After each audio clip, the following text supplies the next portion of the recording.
Je viens de voir l'émission soi-disant qui va donner la parole au professeur Raoult. Eh ben, d'abord, il n'y avait pas le professeur Raoult, donc pas le professeur pour parler. Il y avait juste des scientifiques pleins d'arrogance et de façon d'être qui ne ressemblent pas à des vrais scientifiques et qui, justement, mettaient bien le doute sur la chloroquine qui justement est un médicament tellement inoffensif que ça ne pose aucun problème. Seulement, évidemment, ça ne rapporte pas d'argent parce qu'elle ne coûte rien. C'est une molécule qui est pour le paludisme au départ. Et au Sénégal, ils en prennent tous, partout dans le monde. Et il n'y a aucun effet indésirable. Seulement, il faut le prendre au début du corona. Et le gouvernement, bien sûr, a accepté la chloroquine, mais dans les cas graves. Ce qui fait que, évidemment, la chloroquine dans ces cas graves ne sert à rien, puisque ça fait descendre la charge virale de 80% quand c'est pris à temps. Alors, je suis déçue d'un monde aussi affreux, d'un monde aussi inempathique. Je parle plutôt de ceux qui nous gouvernent, de ceux qui se croient au-dessus de tout, et qui malheureusement, dans peu de temps, vont bien comprendre qu'ils ne le sont pas. On peut être au-dessus des lois, on peut être au-dessus des propres lois qu'on crée, mais on ne peut pas être au-dessus des lois cosmiques et des lois de Dieu. Ce n'est pas des menaces, c'est des réalités de lois cosmiques, de on sème, on récolte, de choses qui sont tellement évidentes que quand on ne donne pas de masque depuis je ne sais combien de temps, depuis le début de la pandémie, au personnel hospitalier qui est en permanence avec des malades du coronavirus, c'est de crimes contre l'humanité. Quand on refuse une chloroquine qui peut, même s'il y avait une seule chance qu'elle puisse aider, eh ben, allez-y à fond. Mais en plus, il a prouvé que sur les cas qu'il a traités, il y a 80% qui ont été soignés. Donc la charge virale descendant, obligatoirement, ça permet d'enrayer la maladie.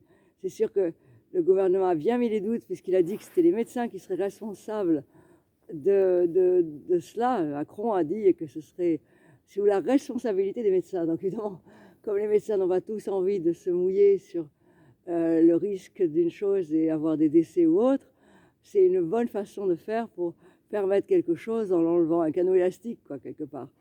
Et les masques, ça fait depuis le 16 février qu'ils devraient déjà être dans les hôpitaux. C'est tellement une aberration énorme que je n'arrive même pas à comprendre comment les gouvernements ne sont pas déjà saisis de crimes contre l'humanité par rapport à ça, parce que c'est des choses absolument tellement évidentes.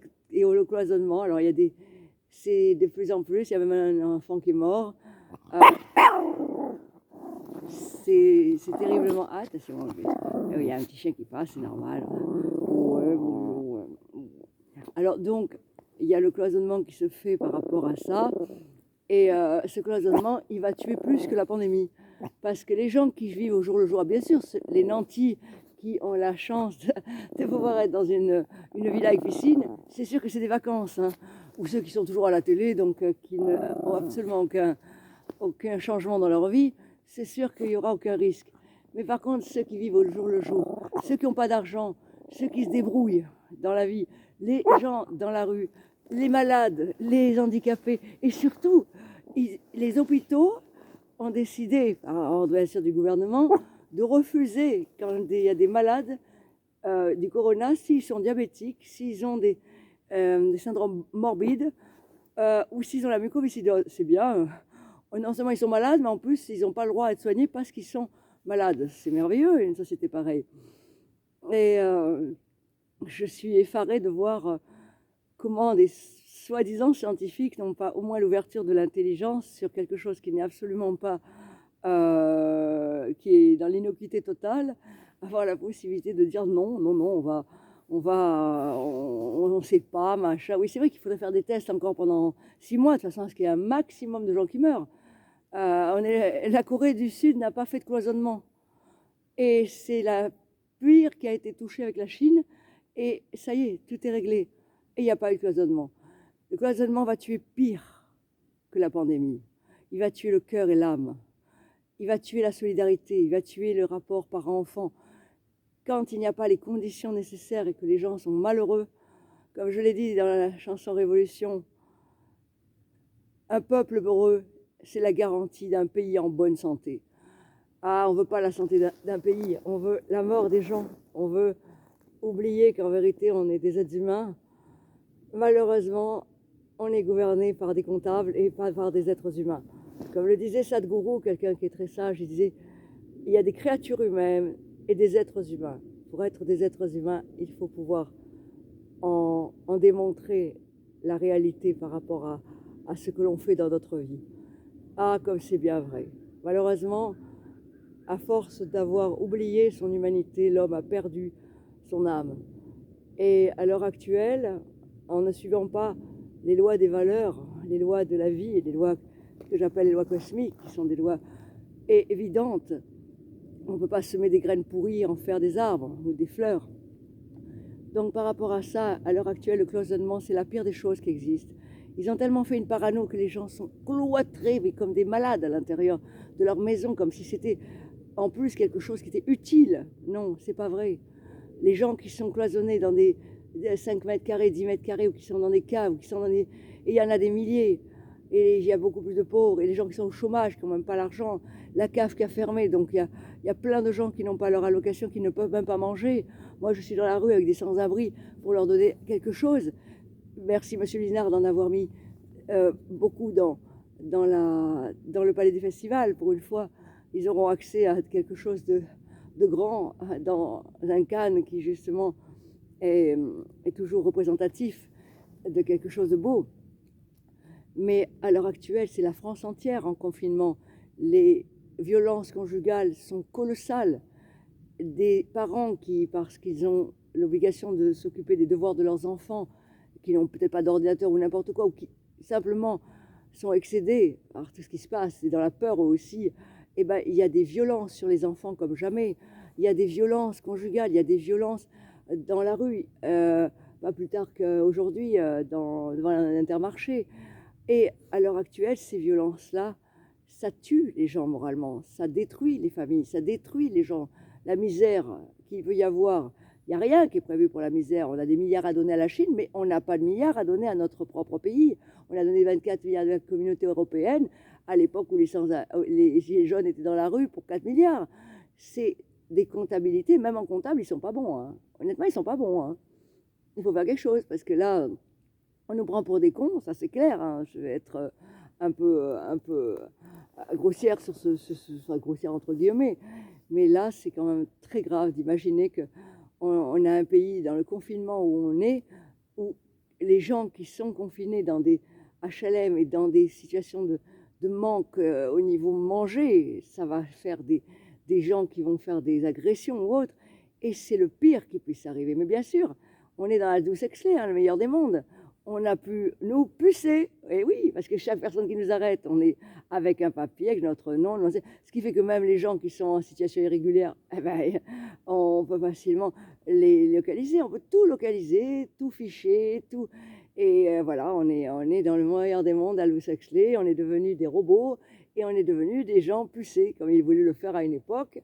Eh ben, d'une autre façon, ben, ils l'ont fait, hein, comme ça au moins tout le monde sait qui est, où, comment.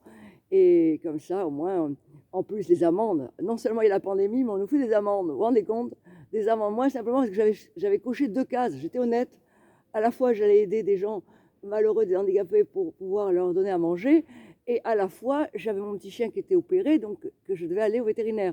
Donc j'ai coché 2 cases. Oh là là, 135 €. Voilà. C'est ça. C'est pas les policiers, c'est les ordres. Comment on peut, dans un malheur colossal, amener en plus à une terreur digne d'une loi martiale. Voilà. Et maintenant le couvre-feu, ce qui fait que les gens ne peuvent même pas se promener leur chien. Voilà. Moi je sors, mais je sors aux heures nécessaires, ou même des fois, bon, il m'arrive par des urgences de sortir, mais à mes risques et périls. Voilà. Alors je voulais vous demander d'essayer d'ouvrir les yeux sur ce confinement et de commencer à réaliser que il faut faire attention, surtout non pas à qui on approche, et si c'est à 1 mètre, 2 mètres, mais surtout ce qu'on vit dans notre confinement, qui fait que justement, ça peut être pire encore d'être confiné, que c'est peut-être un dessein EIN, un dessein réel de rajouter de la souffrance à la souffrance sur la souffrance. Maintenant, la seule chose que je peux vous dire, c'est tout ça, c'est des êtres qui n'ont peut-être pas d'âme ni de conscience, mais en tout cas, vous en avez. Donc, restez positif. Tombez pas dans la psychose, la parano et la peur. C'est la peur qui crée les peurs. Simplement, essayez de vous ouvrir à la joie. Regardez des films jolis. Il y a un film qui s'appelle Le Guerrier du Pacifique. Il a toutes les lois cosmiques à l'intérieur. Il est magnifique. Il est sur YouTube en film complet. Ça s'appelle Lumière, film Lumière ou quelque chose comme ça. Place Lumière. Voilà. Sur Place Lumière, il y a énormément de films qui permettent d'évoluer. Regardez-le en famille. Regardez ce genre de choses comme ce guerrier pacifique. C'est extraordinaire. C'est des exemples de vie qui... Servez-vous de ce confinement pour évoluer encore plus loin dans l'amour, évoluer encore plus loin dans aimer les gens tant qu'ils sont autour de vous et tant qu'ils sont encore là. Et la solidarité, c'est ça qui nous sauvera. La solidarité, tendre la main à l'autre, pas la fuir. Maintenant, on nous sépare pour ne pas nous solidariser. Alors déjà que l'homme était égoïste, alors là maintenant, avec ça, je veux dire, chacun pense à chacun, mais il y a quand même beaucoup d'élan de solidarité que je vois qui se passe. Et moi, quand je suis passée avec mon micro pour haranguer les immeubles et que j'ai vu des petites mamies en train de danser, j'avoue que là, je me suis dit, il y en a encore des êtres humains. Alors, justement, soyons tous unis et aimons-nous vivants avec nos petits bébés. Ne les abandonnez pas, c'est eux qui vous sauveront.